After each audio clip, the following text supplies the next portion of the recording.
Hey, it's Damon. I don't know if you noticed, but the Who Am I Really podcast just passed a milestone, 200 episodes. I was really excited to see the number 200 go by with Lori's episode last week. And here on episode 201, Amy keeps the adoptee sharing, validating, and empathizing going.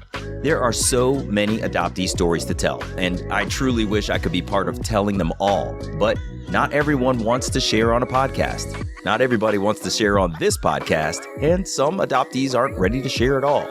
To those who have been my guests so far and who have opened up about some of the most intimate, emotional parts of their lives with me, for the benefit of every listener out there, I say thank you so much. You've helped me learn more than I ever imagined about the adoption experience and the lived experiences of people from every part of this country and different parts of the world. But more importantly, sharing our stories here is helping at least one other person out there who has felt alone as an adoptee in their community, or whose feelings about their adoption and their attempt at reunion have been invalidated by people who don't quite understand what adoptee life is like, or who have struggled through adoptee situations and needed to hear someone else's story so they could take a piece of knowledge away for their own use. I love this work, and I'm so grateful for every guest and listener. Thank you for being here with me. If the Who Am I Really podcast has brought something meaningful to your life, I would really appreciate a review on your podcast app. It's quick, free, and an easy way to be supportive. And when the algorithms see that a show is getting positive reviews, it helps other people to find this podcast too. Okay, I hope you're ready for number 201. Here we go. That feeling of being wanted by someone who originally placed you for adoption was a tremendous feeling for me. To have my adopted mom then just kind of crush that because it upset her so much. And I understand how difficult that has to be, but I'm not trying to replace her. I'm just trying to learn about my family, that so many people take for granted.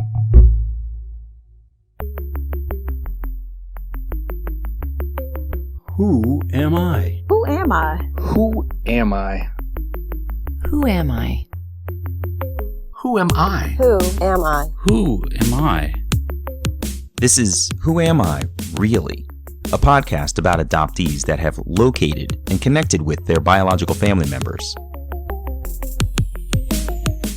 I'm Damon Davis, and you're about to meet Amy, who called me from outside of Chicago. Amy grew up looking visibly different than her family in a way that didn't meet societal stereotypes for her family's beliefs, causing her to have to explain her adoption more than she might have liked. Curious about her ethnicity and background, Amy found links to her birth family through DNA. In her maternal reunion, Amy found her birth mother's family shares many of her creative traits and has welcomed her as their daughter and sister. But her paternal connections only happened once and seems to be blocked by her birth father's spouse, even though the man should be able to empathize with Amy for himself. This is Amy's journey. Amy said she grew up in a typically American family. She doesn't remember a time when she was sat down and told she was adopted. She's just kind of always known that fact about herself. Reflecting on her life, she said she's always felt appreciative and grateful to be adopted, given the story she was told about her birth family. They were young, and they couldn't take care of her back in 1969.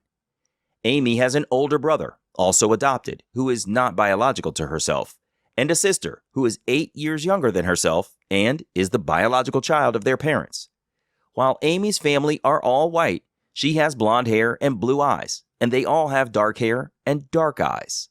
So growing up, the one thing I always wanted to know was just kind of like who I looked like. Yeah. That was like my biggest thing, is like I just wanted a picture of, resemblance. But other than that, I never felt adoption was a bad thing for me. I felt I was adjusted in it, and my adopted parents were always very supportive to say, if you ever want to, try to search, we would be happy to help you. I really never had that interest, as a child. You're really secure, there's no need to be filled. There's no gap, right? You've got the love, You've got family, everything feels good. So there's no real there's no desire to search if things are going well. Right. And that's how I was my whole life until I decided to search. Yeah, right. Until I realized, you know what? I do want to search. It's funny how it Right. hits us. Tell me a little bit about Yeah. your sibling relationships. You said your parents had a biological daughter 8 years Yes. after you were adopted. Tell me about your relationships with your brothers and sisters. So my older brother and I, we're 2 years apart. So growing up, just typical brother sister kind of thing, I would annoy him, we'd play together, kind of, just this what you would expect in a typical sibling relationship. We didn't really talk about being adopted. It was always known. So that was, just a normal thing. And then when my younger sister was born, I honestly, my mom even says this, like, I just loved that baby. Like, I was like, oh my gosh, this is my real live baby doll. So we have a really great relationship even now, my younger sister. Like, we just connected. And, I think being 8 years older, I went through all those milestones of getting married, having kids. And then she kind of looked up to me and, I supported her through all of that too. So really good relationship. Yeah. My brother, he struggled, I think, a bit more with his adoption as he got older, because we did move around a little bit when we were younger. And he doesn't say this, but like looking back on it now, I think that was a big struggle for him, his adoption. So as we got older, I kind of distanced myself from him because I was wanting to do the right thing. I wanted to get good grades. I wanted to please my parents. And he kind of took the opposite route of kind of like, I'm going to go make havoc and do what I want to do. And that kind of separated us. As we've gotten older, we've talked more about our adoption, and we're still not really close, but we can have good conversations, Yeah. It's interesting to see how the effects of adoption manifest themselves in different people at different times, right? Some folks, it's from the very earliest age, and they can feel the sense of sort of trauma that coincides with having been taken from wherever that was home to where they are now. And then there's folks who sort of discover the angst in their middle school and teenage years. Some folks it's when they have this moment of discovery, if they're a late discovery adoptee, and then there's others who struggle through, early and later adulthood. It's just interesting to think that it can come out at any time, and it's different for different people. Really wild and triggered by different stuff.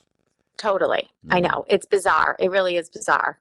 Like I said, I think when I reached out to you, just kind of telling my story and listening to so many of your podcasts, I was like, wow, like, thinking of being alone and like starting to struggle with this in my 50s seemed so bizarre to me. Like, I just thought I have to be just crazy. Like, who has these thoughts? And then just hearing other people who could validate it, I was like, okay, this is not totally crazy. This is just this is a journey. This is what I need to go through. This is, a lot of people hit this at different times. So, that's nice about this adoption community. I feel like so many more people are sharing their stories that just helps each other to feel like, okay, now I understand this. Yeah. This is exactly why I do the show. This is a big part of it, is the validation of the feelings that you're having, but you may not have had someone to actually talk to or hear that from previously. So being able to set up a platform that allows us to validate each other's feelings is really important to me. So I'm glad you said that piece about validation. Yeah, and it's so important because I think a lot of people who aren't adopted, and like in my family, I have 3 children, my husband, like they can hear what I'm saying and they can try to empathize with it, but they can't completely understand and validate and understand like an adopted person can. So that's what's so important. Blonde-haired, blue-eyed Amy didn't look like her adoptive family much, and to top things off, her family is Jewish, a culture not classically known for physical features like Amy's. She didn't look like a Jewish child.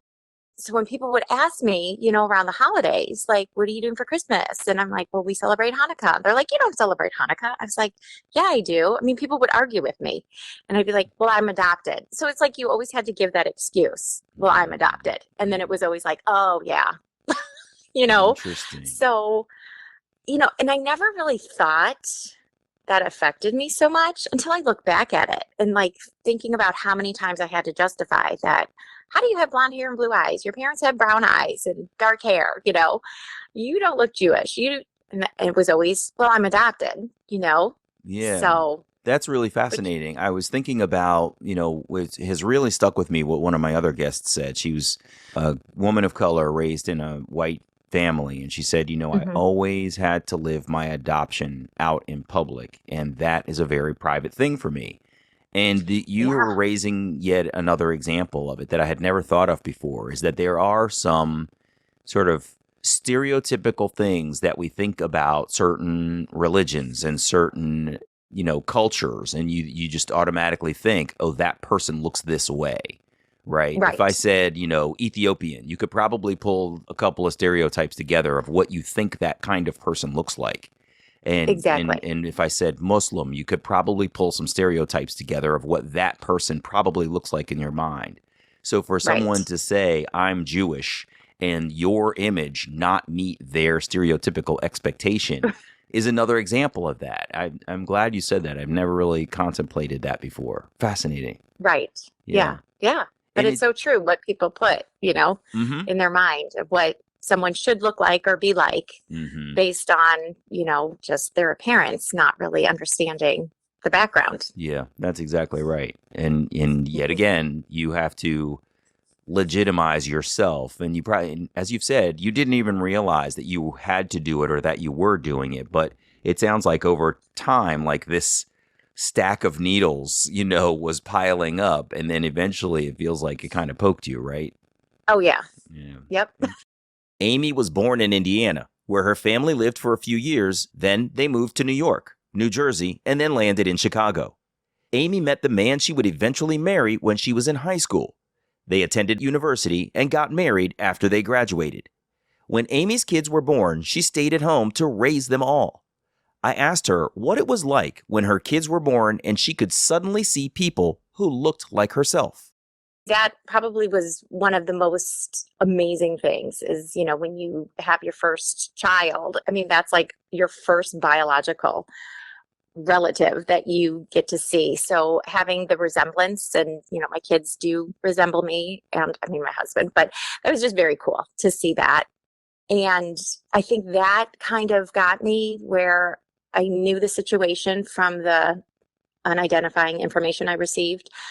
That, my parents were young, they weren't married. And I was like, I can understand that. That would be really hard to raise a child, on your own if you're not married and you don't have support outside. And then when I had my son, who's my oldest, I was like, oh my gosh, I don't know how anyone's able to, relinquish a child when I just wanted to hold him. When people would come over and want to see the baby, I would be like, okay, here he is. But, I want to hold him. So right. Could you please give him back pretty quickly? Yeah. I just soaked in every moment with my kids, just looking at them and in awe that they were my kids. And I'm sure that's the same for a lot of people, but I just think there's a little extra layer of, going through the process of pregnancy and giving birth and then just realizing like what a birth mother must go through and how hard that has to be for them to do that. For sure. Yeah. And, I've often said, the birth of my son, Seth, was like a momentous occasion for us for a variety of reasons. We had adopted 2 older children and my kids were sort of moving along through life. And here we were trying to conceive. We were challenged to conceive. And then this guy is conceived naturally, and he's my first biological relative. And I'm the guy. Like, I didn't even carry him, right? I can't even imagine how much more intense it is for a female adoptee to have conceived her own child and be carrying this person that you get to birth and meet for the first time. It must be just, as you said before, just another layer of what it's like to be an adoptee on top of that well-known situation for so many women around the world. Right. Wow. Yeah. No, incredible. But yeah, true. I mean, that I think about that too for fathers, I mean, that's amazing, your story. And I mean, I know my husband is just as in love with our kids as I am, but there is a different connection. But I have to imagine as an adopted person, just seeing that, like you're looking at this little creature you created I know. that, has your biology in them. And that's just an amazing thing Yeah. that, most people take for granted because they see it in their families and their siblings, mother, father, if they're not adopted. Yeah. Yeah. And the whole thing that you do where you pick the child apart and you're like, oh, he's got my toes and those are my cheeks and that looks Right. like your nose. And, you try to assign every feature and every personality trait. Like that also is just a little bit more intense with an adopted person because you've not had it before. Like you couldn't look at your brother or your sister and think, oh, we kind of have the same hands. Like, no, you don't. You know what I mean? Right. Yeah. Exactly. Amy's kids are in their 20s, so the internet was just beginning to offer reunion options for adopted people when they were young. Amy placed her name in certain reunion registries, hoping to match with a birth parent. She never really told anyone she had registered to be found, and nothing ever came of her registration. Then, in 2017, Amy's family would frequently watch the show Long Lost Family, where reunions were unfolding for strangers on the screen. Repeatedly, the touching reunions brought tears to Amy's eyes because the moment of finding family was so moving to her in ways she couldn't imagine for herself. Later, when Ancestry DNA had a sale on their kits, Amy's kids convinced her to submit a sample. My husband says to me, "Are you sure you want to do that?" And I was like, I really just want to know what my background is. Like, what's my ethnicity? What are my origins? That's kind of really, like when I say that out loud, I think, did I have an ulterior motive to connect with biological family? But I really don't think I did back then. I really just think I wanted to know what my origins were. So I did that. And when I got the results back, honestly, the first thing I looked at was my DNA, your ethnicity, right? Or your heritage to find out what I was. And it was the coolest thing to find out. I had some English background, German background, Scottish background, and really just like I read every single thing in depth. Like, oh my gosh, this is where my family came from, and then they moved to the States and this is where they were in the States. And I thought that was the most amazing thing. And then the next thing I did was I clicked on relatives. And it was my birth father that I matched with. And I mean, that just like knocked me off my seat. Whoa. It happened. It wasn't his name. It was a username, but it basically said, "This is your father." So once that happened, I was like, wait a second. Now this is in my lap. I have to investigate. I have to figure out where I'm going with this, right? Amy's first job was to try to figure out her birth father's identity. She tried to message the username for her birth father, but no one replied. Amy reached out to a cousin on her maternal side who did reply and granted Amy access to her extensive family tree online. Using the non-identified information she had, Amy figured out a possible identity for her birth mother. I was able to figure out who I thought my birth mother was. And she confirmed that for me. She's like, yep, those are the people. And they had one daughter. And from there, kept searching, and I found her married name. And then we went to Facebook, of course. The next stop on the search. The next step on the search was Facebook. And lo and behold, I found her Facebook, and I messaged her.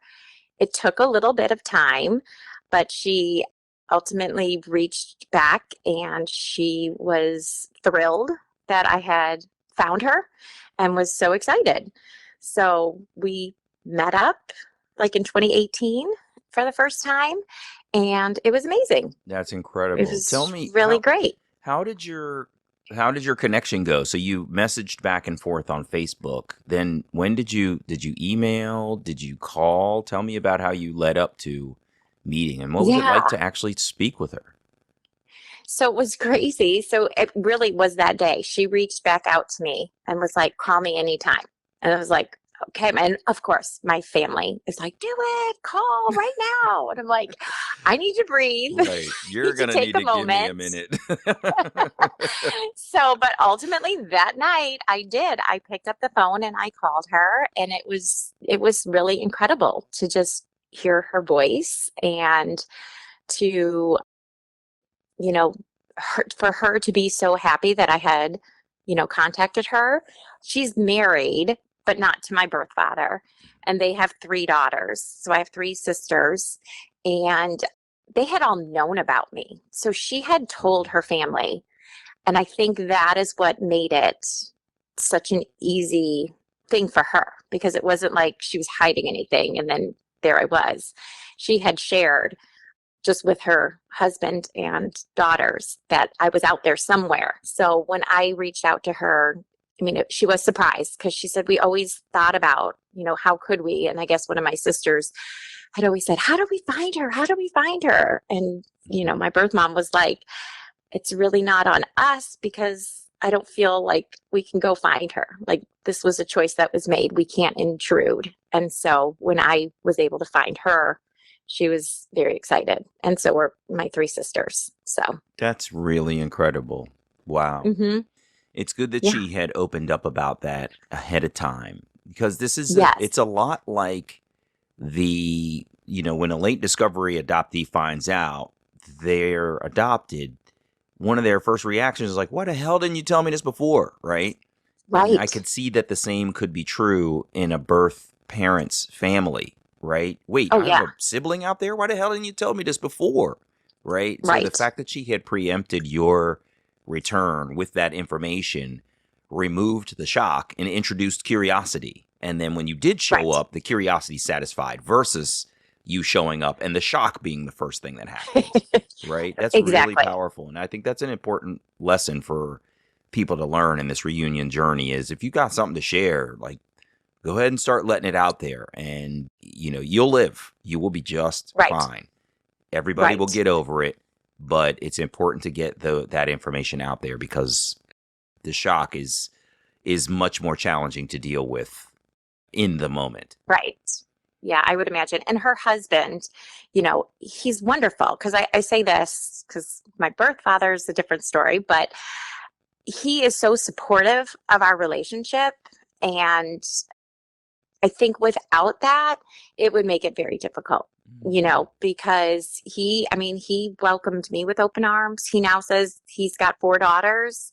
He's taken on a, grandpa role to my kids. Wow. And, it's just amazing. It's Yeah. just truly amazing to have that in my life, be able to see, genetically who I look like, some common things between my sisters and my mom that, growing up, I feel like now looking back, how much I missed that, not having that, and how cool it is to be able to get it now. Yeah.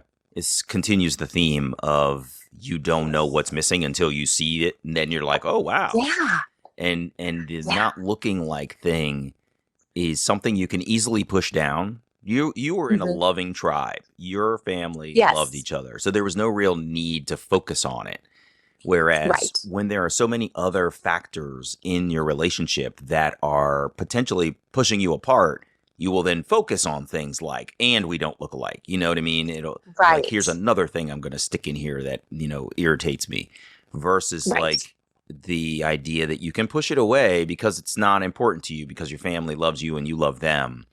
And then you see these other people that you look like, and you feel this love and connection and things like that. And it's just like, oh, whoa, this is way more than I thought it was going to be. You know what I mean? It's, Yes. I can, it's almost like when I don't know if you've ever tried to, like, I know women love shoes, for example. You try to find the perfect shoe, and then when you finally find it, you're like, this is the one I've been looking for, right? And it feels so Right. good after all of these previous attempts, and you've sort of pushed it away like, it doesn't really matter that much. It's like that. When you make that perfect find, you didn't realize Right. how perfect it needed to be until you got the right thing. And that's kind of what this feels like to me. Wow. Yes.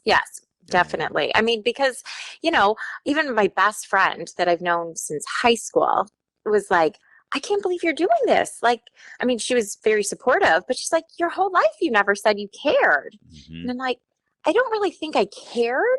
You know what I mean? But then once I was able to meet and I thought, gosh, my whole life, this is kind of what I was hoping for one day, but Yeah. just, I think never thinking it was possible, it's just something that I just never really thought was possible. Yeah, and I want to go back to something you said earlier, which was you started to search, but you didn't really tell anybody. And I think this Yes. happens way more than most people realize it does.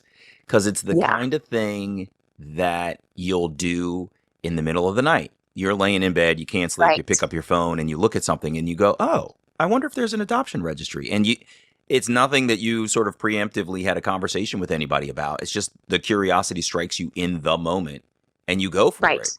And then, you find something interesting like, oh, what is this registry? I'm going to go to sleep. I'll pick this up another time. And then 2 days Yeah. later, this curiosity strikes you. And now you find yourself in a search or however Yes. your curiosity overcomes you. I think there's a Exactly. lot of that out there that I didn't realize that I wanted to search until I sort of started searching. And then I realized I Right. wanted to search. So, Right. yeah. Well, and I think the searching too is also a hard thing because I know I didn't want to upset anyone in my adopted family. I didn't want them to feel like I needed something else because I was well cared for. I was loved. We had a good family. I had a good upbringing. And, maybe I had more opportunities, which is all great. So it's almost like you didn't want to tell people because you didn't want them to think badly of you. Why are they searching? Why would they do that? They have everything they need here. I mean, that's kind of how I thought about it back then. Hmm. Like, we'll just see what comes of it. Yeah. If something matches, that'll be great. But if it doesn't, oh well, I'm fine. Yeah, and that's an interesting point too, Amy, is that when we decide we want to search, people often associate it with because something like love is missing, and it Right. diminishes like the genuine curiosity about the things that you've raised. I look like somebody Right. else. And that is a curiosity that you can't look away from in the mirror or when someone says you don't look Jewish. So Right. it just, these curiosities are sparked sometimes unintentionally, and you don't realize Hmm. that you're curious or that you do care until it starts to reveal itself. Right. Oh, totally. As we chatted, Amy told me about conversations she had with some of the younger adoptees in her extended family. Some of them are international adoptees who have expressed concerns about potential hidden health issues, curiosity about whether they will ever be able to find their biological families, and generally questioning who they are. Amy encouraged their curiosity because, for her, it seems better to think about those questions at a young age than to be confronting those issues later in life, like she has. I feel like, why is this coming up now in my 50s? Right. Where I think the younger, maybe just younger generation, because they have so many more things through social media, the internet, they have access to so much more that they can research and try to figure out on their own. That I think, it's like this split. I feel like there's so many people who are older kind of realizing some of this adoption stuff. And then there's a whole nother group of really young adults kind of coming to realization and having questions and wanting to know things, Yeah. which is just very interesting because, 5 years ago, I don't think I ever would have thought I would have these kind of questions and feelings about, missing out on knowing my origins and that kind of stuff. Where now I get mad a little bit, when I'm like, wait, why wasn't I given this information? Which is good for my nephews and my niece because their mom kind of gets it, like knows the importance of sharing their origin and talking about it, where I never felt like I had that platform to talk about it as a child, and it was never asked of me. Yeah. So, Yeah. I think if I had that a little bit earlier on, it probably would have made this little transition of, meeting biological family a little bit easier to feel like it was okay. Yeah. Like, in a way, I still have that feeling like, am I hurting someone? Because I know my adopted mom, I don't think she as supportive as she is and says she is, I don't 100% think she's comfortable with the whole situation right now. Mhm. So, it's just a hard thing. And Yeah. as an adoptee, you're trying to navigate, like, here's this new and exciting connection that I'm just over the moon about. And then I have my adopted family here, and I'm like, I don't want them to feel slighted or put to the side. I want them to be able to share in it. And it's a really hard thing to navigate. Right. Yeah, it really is. It's tough. You want to be able to share, but they also have to be in a real strong position of empathetic understanding. And Right. that can be challenging to reach, as we've said, because you're not in it. You don't know the experience. So it's hard to Yes. share in the experience when you don't actually understand it that well to begin with. Yeah, that's really interesting. Let me ask you, Yeah. Amy, I just realized I want to get to this point where you meet your birth mother, but I want to just go back for a quick moment because you said your first connection was to information about your birth father. How come you didn't Right. pursue him first? Why did you go after knowing your birth mother first? Well, so I didn't know his name when we matched. It was a username, and the only way I could connect was through the portal on Ancestry, and I never got anything back from him, like no response at all. So once I was able to get in touch with my birth mom, she was able to give me his name. And so from there, I actually did reach out to him through a letter I sent him in the mail. And he did get the letter, and he actually called me the day he got it. And he's also adopted, which I find kind of crazy that our relationship hasn't gone forward at all. But when we first spoke, he was a little standoffish. And one of the first things he said to me was, "I can't believe how easy it was for you to find me." And I was like, whoa, you know? I was like, well, you did Ancestry. you did Right. DNA. And I just thought Perhaps you that was didn't like, understand what you were doing, but right. So I thought that was bizarre. And then he kind of just rattled off some health issues that he had, gone through. And slowly he warmed up a bit, which was great. And we started having a couple phone calls, a couple text messages. And then we did meet one time with his wife, who I don't think she was very supportive to him. really? Like, as much as my birth mom's husband is supportive, I think she goes the opposite. So the first meeting we had, I was like, well, could I get a picture? And she said, I don't want to see that on Facebook. So Wow. I was like, okay. So our relationship hasn't progressed at all. I do have a brother, a half brother, who does not want to have contact with me either. So that's kind of, hard as it is. I've since just reached out to my birth father, recently, and just said, basically, I'm really glad I got the chance to meet you. Would love to, develop a friendship, get to know more about you and your family. The door's opened. Feel free to reach out to me when you're ready, if you ever are. So, but I haven't heard back. So that's difficult. And the difficult part is that he's adopted. So I kind of feel like he probably has some of these similar feelings, thoughts that I'm going through. And Right. it's sad that he doesn't want to connect, because I feel like people for some reason think that adoptees wanting to connect, we want something, like there's a grander picture out there, right?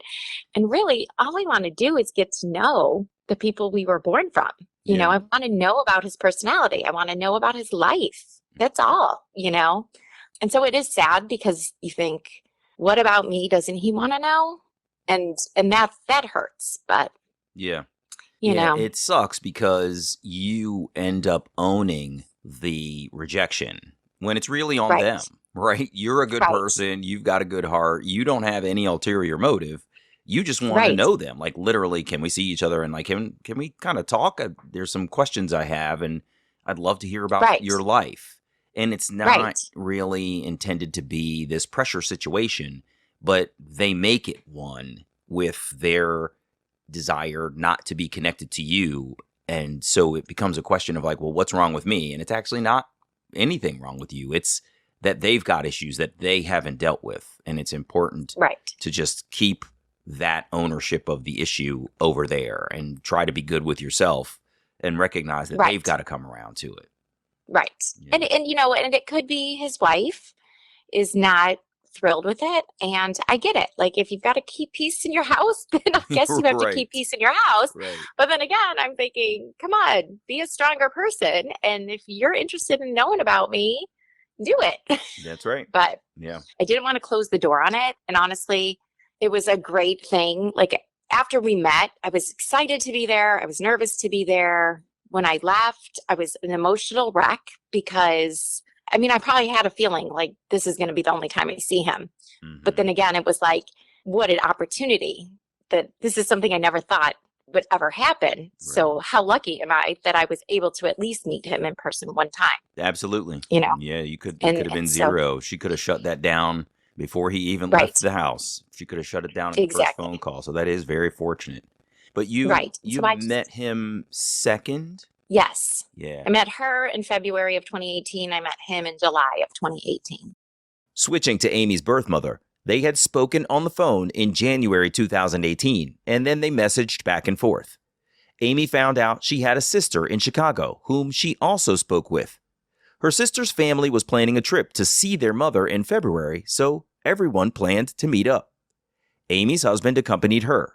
Her birth mother and her husband, and Amy's half-sister and her husband all gathered at a restaurant. I mean, it was so exciting. It was funny, though, because as we were getting ready to walk out the door, my husband just looked at me and I just literally broke down. And he was like, what can I do? I'm like, oh my gosh, my makeup. I just like yelled at him pretty much. And it was like, go to the car. I'll be out in a minute. Don't talk to me. And then we drove there literally in silence because I thought if he says one word, I'm just going to be an emotional wreck I thought I was so strong and I was going to take this on. It was going to be fine. And then we got there and he goes, I'll handle it. I'll walk in. I'll find him. I followed him. We walked around the corner and there they were. And it was just amazing to see her and hug her and to see resemblance. It was just really cool. I mean, I saw pictures before, but just to like have a hug from her was amazing. Wow. You know? That's incredible. That's so funny. You were on eggshells and you're like, the best way for you to support me is to just shut up. I know. He's like, what can I do? I was like, do not talk to me. Don't look at me. That's so funny. Wow. So you get to see her. Do you see resemblance? Did you see resemblance of yourself in the pictures and with her in person? Yes. And it was funny because once we found her, my daughter and I, we were like, screenshotting pictures and showing it to family. And they're like, oh my gosh, there's no denying it. So yeah, there is a lot of resemblance with us and, my sisters. So it's so cool. That's really awesome. And then that year, I'm thinking it was the day after Thanksgiving, everyone had gone to Indiana. So I have a sister in Colorado, a sister in Indiana, a sister in Chicago. So they were all planning to be in Indiana for Thanksgiving. So the day after Thanksgiving, my family went there and we had like a first time meeting of everybody. So all the sisters, their husbands, their kids, my kids, we all just hung out and had a great first meeting and just kind of getting to know each other, which was amazing. Amy said all of her 3 kids look very much alike, but she and her sisters don't all look alike. You can pick out features between them and similar characteristics like their face shape, and Amy says she sees that they have similar smiles. Between the sisters, they have some shared interests as they're crafty, gardeners, and hands-on kind of women. Amy said she was crafty growing up, but her adoptive mother was nothing of the sort. So it's super interesting to see that her half-siblings share inherited creativity traits. It never ceases to amaze me which pieces of ourselves are learned through nurture versus what we inherit through nature. I was interested to learn more about how things have been with Amy's adoptive family. So it has been a struggle a little bit. I think once the excitement for me, the initial excitement was there. My adoptive mom was very supportive. My adoptive father was supportive. He has since passed, so he's not involved, obviously, with what's going on now. My sister, who's my parents' biological daughter, she's very supportive. She can understand like how I feel. My adopted mom, like to this day, she still says how much she supports this. But yet when I have a conversation, like, oh, who's going or who's coming to dinner? Because they come to my house for my kids' graduation parties. And then so both sets of family is there. And my adopted mom gets upset about it. You can just tell in her tone in a way.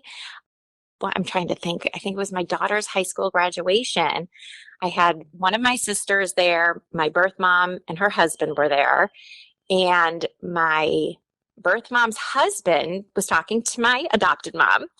And she's like, oh, so where are your, just like, small talk. Where are your girls at? Where your kids live? And he's like, yeah, well, we have 2 in Chicago, 1 in Indiana, 1 in Colorado. And my mom said, 2 in Chicago? And he said, yeah, Amy. And that made my mom so upset. She's like, they called you their daughter. And she asked my sister to take her home from the party, which was so upsetting to me. Number one, it was embarrassing because it was like, where did she go? And so upsetting that she couldn't feel like that was like joy to me, that they considered me part of their family as their daughter. That feeling of being wanted by someone who originally placed you for adoption was a tremendous feeling for me. To have my adopted mom then just kind of crush that because it upset her so much. And I understand how difficult that has to be, but I'm not trying to replace her. I'm just trying to learn about my family, that so many people take for granted, that they just get that by being born into their family. Yeah. So that's very difficult. We're still working on it. The empathy part on hers is not that great. I'm still just trying to be open and share with her the importance of it to me, and just hoping that she will either come around or, I don't know, because I put this on me that my children, they're adults, they make choices. I might not agree with all their choices, but if it brings them happiness and they're not hurting someone and it is, making their lives better for them, I'm happy for them. I'm supportive. I want to hear about it. And I just feel like I don't get that from my adopted mom in this situation, which is to me a monumental, like huge thing in someone's life who was adopted. Right. Can I ask, if you're honest with yourself, did you do a good job of reminding her that you're not trying to replace her? How do you feel like you did in that particular piece? Yes. I mean, I have told her over and over that I am grateful for being in the family, for her being my mom, for being well cared for being loved, that it's not a replacement, but that it's just having a connection to, your genetics. And it was funny because we were having this conversation, I don't know, maybe a year ago, and I was at her house and she has a photo of her grandfather, her great grandfather, and some uncles, like an old photo from, like early 1900s or maybe late 1800s. And I said, that picture is so cool. And she's like, yeah, blah, blah, blah. I said, but I don't know any of that. Like that is something I'm still trying to find out and learn. And she said, yeah, but you know your birth mom now, so it's good. And it's like, but it's not. Like, it's not like a one-time thing. Whoop, you met, you got it, you're done. It's an experience. It's talking, it's learning, it's meeting more people that are going to bring me to that sense of, wow, that's my family. Those are my origins, which I'm still trying to get because, 50 some years apart, it's not really easy to put everything in one paragraph and feel like you know everything. This image came to my mind as you were saying when you said your adoptive mother said, well, you know your birth mother now. So basically check, right? You should be good. Right. Checked up. I had this Yep. image of a person walking up to a house that they've never been in before. And just because Mhm. the door was open and unlocked and you could open it and see in, that doesn't mean you now know this house, right? Exactly. There's so many rooms inside. Some of them are going to be gorgeous and other ones are going to be kind of ugly. But you can't Yeah. know any of that until you literally step through the door and explore the house. And Right. you're going to see, does this kitchen work for me? And does this basement work for me? And how are the kids' rooms? Like there's so many things to explore. And the same is true for an adoption story, is that it doesn't check the box to just meet a biological relative and now you know them. There's Right. history, as you've said. There's stories that coincide with Right. that history. It's not just, that my uncle, came to the United States from overseas, but what Right. else? What did he do? Was he sort of handsy and crafty like me? And who did he meet? And who are his children? And where did they move to? And all of the sort of verbal history that coincides with a family is also really important. It fills in around the skeleton of just like going through the family tree online and saying, okay, the next person in line is that one. The next person in line is that one. Well, Right. who are the stories? What are the stories that coincide with each of those faces on the tree? That's the filling out piece that I think she probably is underestimating the importance of. Exactly. And like even just meeting your biological family, you kind of navigate that in a way that's comfortable for everyone. It's not like you come in there and you go, tell me about this, tell me about this, tell me about this. Mhm. Yeah, It's good like point. as you build on your relationship, I feel like that also makes them say, okay, yeah, this person really wants to know more. Like, they're just not here to check the box. It's more about developing the connections and developing the relationships that doesn't happen overnight at all. Yeah. As amazing as it is to have that connection, the journey to really feel as if you fit in and you connect and some of the history, like I would say I'm just at the beginning of that stage, and it's almost been 5 years that I'm still learning. I'm still trying to find out more information and navigate it, where I don't seem like I'm pushy and I don't seem like, I feel like we have to walk this fine line too of not inserting yourself to an uncomfortable place for them Yeah, it's a really good as point. well. Right. May I ask, So, I want to go back to your birth mom for a moment. What did she tell sure. you about her experience with conceiving you and your adoption? What did you learn? Oh, okay. I learned that her and my birth father had been friends through high school, dated on and off. They were both in college when she got pregnant. They never had the intention of getting married, just knew that that wasn't what they wanted. She did not tell anyone until her mom found out. I think she was about 7 months pregnant. And from that point on, her mom took her to her appointments. She planned to place me for adoption because that was the only choice that was given to her. She knew she couldn't take care of me on her own. She said she loved being pregnant. She thought it was really cool. When she did go into the hospital, her mom took her to the hospital to deliver. And when it got close to the time of delivery, she said that they did give her medication to sedate her. So she doesn't actually remember me being born. And she never saw me. She never held me. It was just basically the baby was there and gone. She went back to school to finish. She graduated in May. I was born in March. And she graduated and she moved to California to start her career. So kind of, her mom never wanted to talk about it again. She said, it's over. It's done. You had the baby. We're moving on. And they never, ever talked about it. Her dad never talked to her about it once. I guess one time they were fighting and he said, what are y'all yelling about? And she goes, I'm pregnant. And then he got silent. And that was the only time she had ever said something to her dad about it. That is crazy.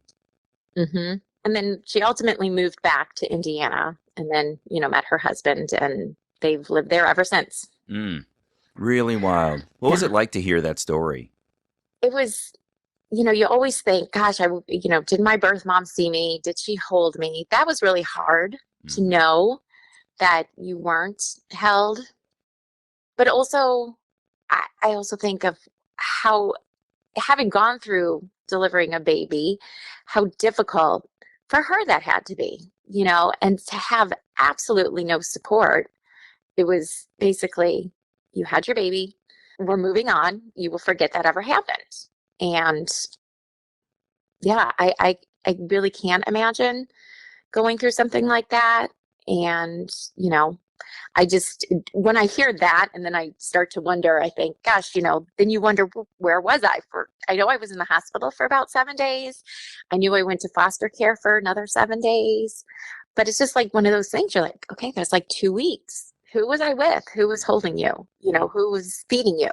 It's just one of those things that blows your mind. Yeah. It's a hard thing for others to conceptualize too, this missing piece of history.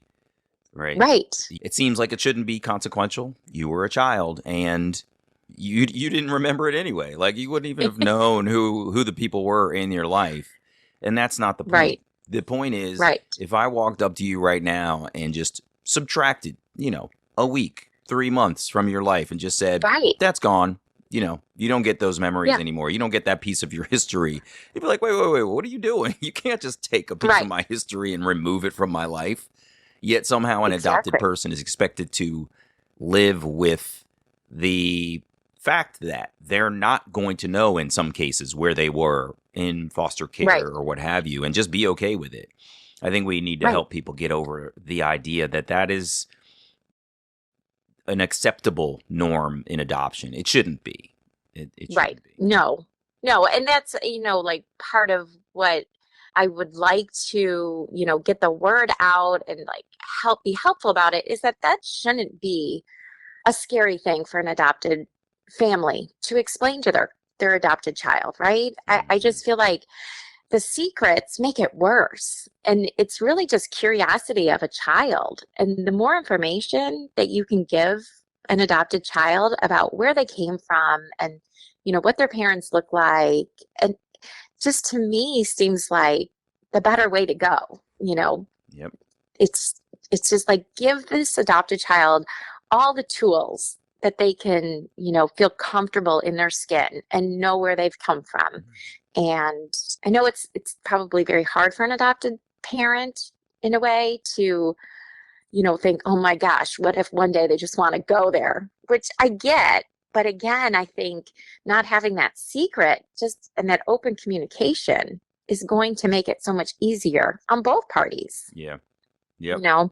I agree 100%. And if you think about it, I mean, there's so many choices, as you've said, that our kids make that you're just like, God, I wish they wouldn't do that. But you have to live through it. Like, it's something they have to experience. It's their voyage of exploration. It's their life. And you're not going to squash that curiosity by telling them that they shouldn't do it. So in some ways, you just have to embrace it and say, all right, let's go on this journey and see how it comes out. And be like strong enough in yourself to recognize, I loved this child as much as I possibly could, and I still do. And this child has said that they need this, even though the child is now a full-grown adult with three kids. I know this person needs this, and I need to be supportive of it. If you push it away, what ends up happening is you can get cut out of stuff because you're not supportive. It's actually more stressful to involve you because you're not a participant who is trying to be supportive. And so it's like, it's just easier to cut you out. And that's not where our parents want to be.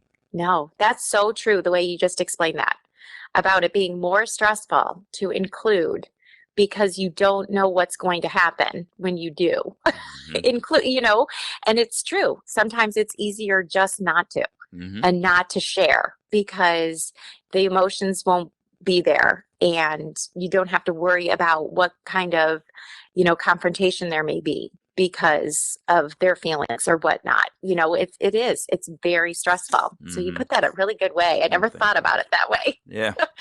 It's wild to think of things that, that other people's, it's interesting. As I'm saying this, I'm realizing we adoptees end up empathizing with everybody else, right? But everybody Right. else has a challenge to empathize with us. I never really thought about it that way, but it feels right. It's so true.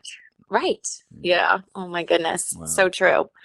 Wow, Amy, it's been wonderful talking to you. I'm so glad to hear that your reunion with your birth mother went well. I'm sorry to hear about your birth father, but, I always am hopeful for people that time will change things and people will come around. Age and mortality and all kinds of things can be very sobering for folks. And, Exactly. And I'm hopeful that he will come around, and perhaps your brother on his side will too. So we'll see. Yeah. I'll let you know. All right. But no, it was wonderful talking to you too. I appreciate the opportunity. Of course. My pleasure. All the best to you, Amy. Take care, okay? Thanks. Okay. All right. Bye. Bye-bye.